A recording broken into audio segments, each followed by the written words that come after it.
Eu gostaria de compartilhar com você brevemente o texto aqui de Romanos, no capítulo 12, no capítulo 11.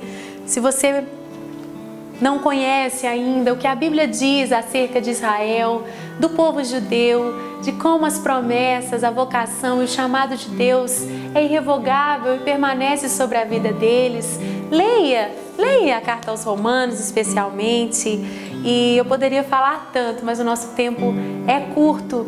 E eu sei que a própria unção do Senhor que ensina todas as coisas te conduzirá a toda a verdade da palavra. Mas aqui no verso 25, o autor aos Romanos pergunta: irmãos, não quero que ignorem este mistério, para que não se tornem presunçosos. Ele está falando para nós, igreja dos gentios, igreja dos não-judeus, que creem em Jesus, Yeshua, o Messias de Israel, e fomos, como ele explica aqui anteriormente, enxertados, não é? E hoje somos povo de Deus, somos chamados seu povo, nós que não éramos seu povo. Nós somos filhos de Abraão pela fé, herdeiros das promessas, co-herdeiros com Cristo. Então não podemos nos tornar presunçosos, arrogantes. E ele explica: Israel experimentou um endurecimento em parte, até que chegue a plenitude dos gentios. E assim todo o Israel será salvo. E ele continua, e você pode ler, é tão tremendo quando nós entendemos que Israel experimentou este endurecimento em parte. Você sabe que os judeus, eles rejeitaram Jesus como seu Messias. Muitos também creram nele, mas até hoje nós vemos os judeus aguardando a vinda do Messias. Mas o Messias já veio, o Messias de Israel já se revelou. As profecias de Isaías, os salmos messiânicos que descrevem tão claramente Jesus, eles estão como que cegos, eles não conseguem enxergar. Mas a palavra também diz que quando o véu lhes é removido e eles podem reconhecer, um dia todos eles reconhecerão as mãos e os pés que eles traspassaram, e eles gemerão, eles chorarão, eles o verão.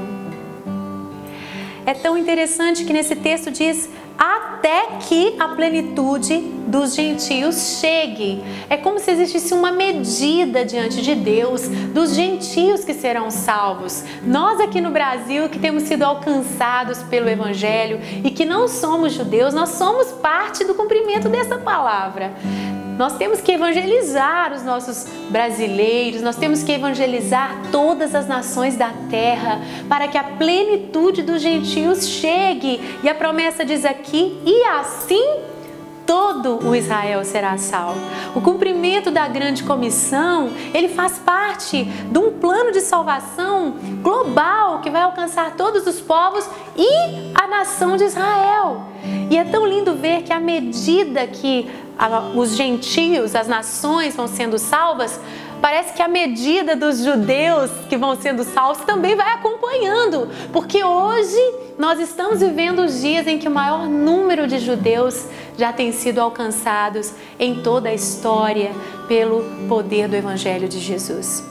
Lá em Israel mesmo, quando a gente vai, nós fazemos questão de estar com a igreja messiânica, as congregações messiânicas, os judeus messiânicos que creem em Jesus. E durante a nossa gravação na Torre de Davi, nós tínhamos ali convidados de congregações judaico-messiânicas brasileiras. Eles vieram de várias partes de Israel, de Tel Aviv, de Jerusalém, irmãos também do Neguev, da Galileia, e são brasileiros, não é? Que são judeus, descendentes de judeus, vieram de volta do Brasil para Israel, fizeram a imigração aliá, e ali eles enfrentam tanta oposição. Você sabe muitas histórias de muçulmanos que quando se convertem a Cristo perdem tudo, são expulsos, são rejeitados pela família. Você sabia que muitos judeus, quando se convertem ou quando passam a crer em Jesus como Messias, eles também enfrentam muitas perseguições? É uma realidade que nós não conhecemos aqui no Brasil, porque nós vivemos num país livre, um país, ainda que Israel respeite, tenha liberdade de religião ali, na própria cultura, entre as próprias famílias, na sociedade. Muitas vezes a pessoa perde o emprego, portas se fecham. Então, ser um messiânico, um judeu messiânico, é um desafio muito grande e é muito especial a gente abraçar esses irmãos e dizer: olha, nós, as igrejas das nações, o corpo de Cristo está unido a vocês, orando pela salvação de toda a casa de Israel, para que o véu seja removido. E nós cremos que em breve se cumprirá esta promessa revelada aqui na carta aos Romanos. Assim, todo o Israel será salvo. Chegará esse dia em que todo judeu terá na sua boca o nome de Yeshua, Jesus, o Messias de Israel. Enquanto nós estávamos ali, conversando em Israel com vários irmãos messiânicos que têm assim, sofrido por estar ali, nós fomos muito tocados, sabe, para sermos intercessores, para contribuirmos, sermos mantenedores, investirmos em obras que ajudam a igreja do Senhor ali na nação de Israel. E também fui muito encorajada a continuar indo e sendo ousada para com os judeus que ainda não creem no Senhor. E então a gente estava lá na Galileia. Você lembra daquele barco no mar da Galileia que o Daniel, que gosta de cantar louvores e tal, ele é o dono do barco? A gente sempre contrata o barco do Daniel, porque ele é um judeu messiânico. E a Bíblia diz para nós fazermos o bem primeiro aos da nossa família, da nossa casa, a família da fé. E eu perguntei para o Daniel, eu falei: Daniel, como que você creu em Jesus? Como que você creu em Yeshua? Aí ele conta a história dele, ele falou: olha, durante 5 anos eu trabalhei aqui no barco e os grupos cristãos vindo, mas para mim era só um emprego. Só que os grupos cristãos vinham fazendo as orações, louvando, e volta e meia eu sentia algo diferente. E as pessoas se aproximavam de mim e algumas pediam: eu posso orar por você? Algumas entregavam palavras proféticas na vida dele, falando: Daniel, você é um escolhido de Deus, você é amado de Deus, você precisa crer em Jesus, Ele é o seu Messias. E falavam com ele, entregavam às vezes uma palavra específica para a vida dele. E ele disse: mas principalmente a presença. É interessante, a Bíblia diz que nós, como igreja também, nós fomos chamados para provocar ciúmes em Israel, porque nós temos a presença, e foi isso que Daniel sentiu, e enfim, ele se converteu. Foi muito especial.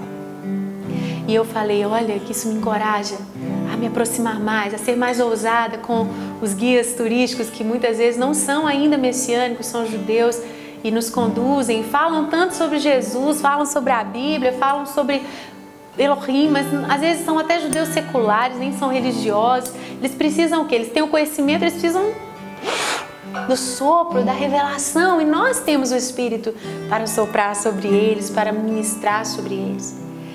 E assim, um dia eu estava lá e falei assim: vou fazer minha unha para gravação, porque passei tantos dias com a caravana, fui no salão de beleza lá em Jerusalém, paguei caro na unha, sabia que não ia ficar muito boa aquela unha, porque a manicure brasileira é muito boa, mas eu falei: vai ser bom até para eu ter um contato com uma judia aí, que não é messiânica, e vou semear algo na vida dela.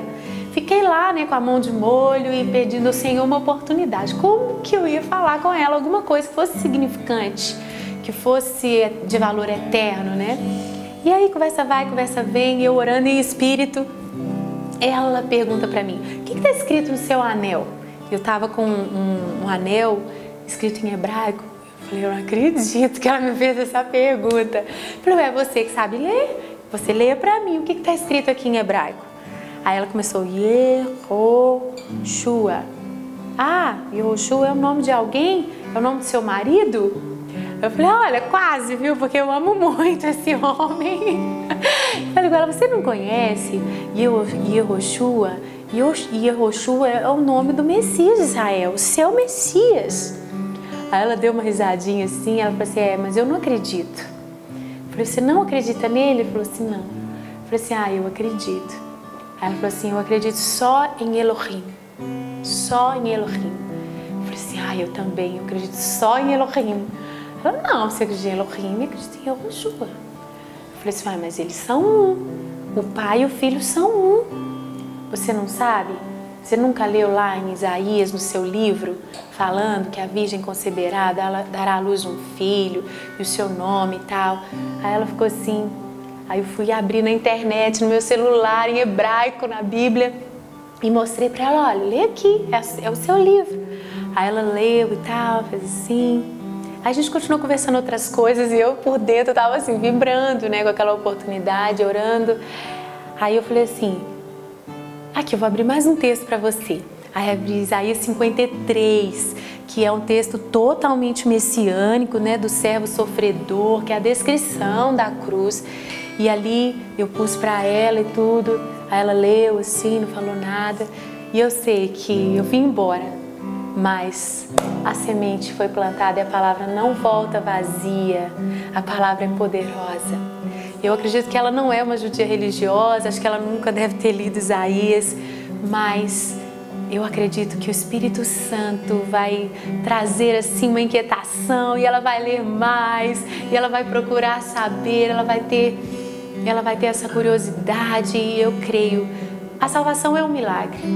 Seja para o judeu, seja para um árabe, seja para um brasileiro, seja para quem for, a salvação, a revelação de Jesus como Senhor, o único e suficiente Salvador, é um milagre do Espírito e eu oro para que ela e muitos outros venham. Amém? Aqui você pode meditar e você vai entender que chegará a plenitude dos gentios e esse entorpecimento em parte que veio a Israel cessará e assim todo o Israel será salvo. Glória a Deus. Queria poder continuar falando, mas deixo assim também uma sementinha para que você possa buscar e aprender ainda mais.